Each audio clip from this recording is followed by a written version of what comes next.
మా అమ్మ అయితే నేను యూట్యూబ్ ఛానల్ స్టార్ట్ చేసిన అని చెప్పేసి ఈరోజు మధ్యాహ్నం మా ఇంటికి వచ్చి ఒక కర్రీ అయితే చేసిస్తాను, అది నీ యూట్యూబ్లో అప్లోడ్ చేసుకో అని చెప్పి కర్రీ అయితే చేసింది. ఈ కర్రీ కోసం ముందు కొద్దిగా గసాలు ఎండు కొబ్బరి అయితే వేయించుకోవాలి. ఇవి వేయించుకున్న తర్వాత బాదాము, పచ్చిమిర్చి, కొత్తిమీర, కొద్దిగా ఫ్రైడ్ ఆనియన్స్ కూడా వేసి మిక్సీ పట్టి పెట్టుకోవాలి. తర్వాత చికెన్ అయితే మంచిగా కీమా లాగా కొట్టించుకోవాలి, లేకపోతే మిక్సీ అయినా పట్టుకోవచ్చు.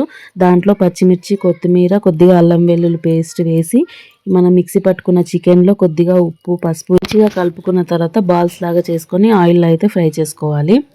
ఇవన్నీ ఫ్రై చేసుకున్న తర్వాత అదే ఆయిల్లో కొద్దిగా ఆనియన్స్, పచ్చిమిర్చి వేసి మంచిగా ఫ్రై చేసుకోవాలి. ఇవన్నీ ఫ్రై అయిన తర్వాత కొద్దిగా అల్లం వెల్లుల్లి పేస్ట్, మసాలా, ధనియాల పొడి, ఇంకా కారం పొడి వేసి ఫ్రై చేసుకోవాలి. ఇవన్నీ ఫ్రై అయిన తర్వాత మనం ముందుగా మిక్సీ పట్టుకున్న పేస్ట్ అయితే వేసి మంచిగా కలుపుకోవాలి. కొద్దిగా వాటర్ వేసి మంచిగా ఉడికిన తర్వాత లాస్ట్లో కస్తూరి మేతి ఇంకా మనం ముందుగా చేసుకున్న బాల్స్ అయితే వేసి ఉడికించుకోవాలి.